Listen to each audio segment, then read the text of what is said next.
Congratulate master Ravi ಮಾಸ್ಟರ್ನ. ನಾ ಸ್ನೇಹ ಲೋಕಲ್ಲಿ ಒಂದು ಫೈಟಲ್ಲೆಲ್ಲ ಒಟ್ಟಿಗೆ ನಾವು ಕೆಲಸ ಮಾಡಿದ್ವಿ 25 years ಬ್ಯಾಕ್.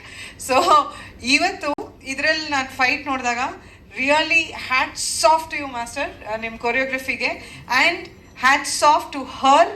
ಬಿಕಾಸ್ ಜನರಲಾಗಿ ಹೀರೋಸ್ ಫೈಟ್ ಮಾಡಿದಾಗ ನಾರ್ಮಲಾಗಿ ಒಂದು ಜೀನ್ಸು, ಜಾಕೆಟು, ಟೀ ಶರ್ಟು ಹಾಕ್ಕೊಂಡು ಒಳಗಡೆ ರೋಪ್ಸ್ ಹಾಕ್ಕೊಂಡು ಮಾಡಿರ್ತಾರೆ. ಬಟ್ ನಮ್ಮ ಹುಡುಗಿ ಆ ಥರ ಕಾಸ್ಟ್ಯೂಮ್ ಹಾಕ್ಕೊಂಡು ಎಂಥ ಅದ್ಭುತವಾದ ಫೈಟ್ ಮಾಡಿದ್ದಾರೆ ಅಂದರೆ ನಾನು ವಿಸಿಲ್ ಮಾಡಿ ಕಿರ್ಚ್ಕೊಂಡೆ ಥಿಯೇಟ್ರಲ್ಲಿ ಸಿನಿಮಾ ನೋಡುವಾಗ. I don't know if she hurt me, but full whistling ನಾನು ಆ ಫೈಟ್ ಸೀನಲ್ಲಿ ಅಷ್ಟು ಎಂಜಾಯ್ ಮಾಡಿದೆ ನಾನು. ಸೊ ಒಂದು ಒಳ್ಳೆ ಈ ಟೈಮಲ್ಲಿ, ದಸರಾ ಟೈಮಲ್ಲಿ ಒಂದು ಒಳ್ಳೆ ಸಿನಿಮಾ, ಒಳ್ಳೆ ಕಥೆ ಇರೋವಂಥದ್ದು.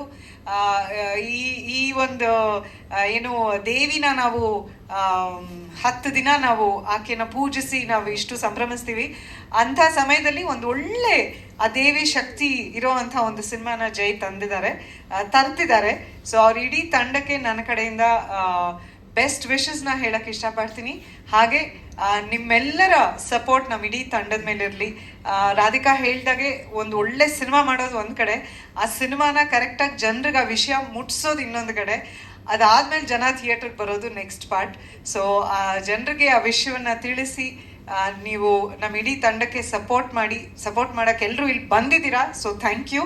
ಹಾಗೆ ನಮ್ಮ ಬೈರಾದೇವಿ ಅಕ್ಟೋಬರ್ 3ನೇ ತಾರೀಕು ಬಿಡುಗಡೆ ಆಗ್ತಿದೆ ಅನ್ನೋ ವಿಷಯನ ದಯವಿಟ್ಟು ನೀವೆಲ್ಲರೂ ಆ ವಿಷಯನ ಹಬ್ಬಿಸಿ ಜನ ಥಿಯೇಟ್ರಿಗೆ ಬರೋ ಹಾಗೆ ಆಗಲಿ. ಒಂದು ಒಳ್ಳೆ ಸಿನಿಮಾ ಮಾಡಿರೋವಂಥ ನಿರ್ಮಾಪಕಿಗೆ ಇನ್ನೂ ಒಂದು 5 ಸಿನಿಮಾಗಳು ಮಾಡುವಷ್ಟು ಶಕ್ತಿ ಆ ದೇವಿನೇ ಕೊಡಲಿ ಅಂತ ನಾನು ಆಶಿಸ್ತೀನಿ. ಥ್ಯಾಂಕ್ ಯು ಸೋ ಮಚ್ ಎಲ್ರಿಗೂ. Thank you for having me here. And I think now Ramesh will speak to all of us.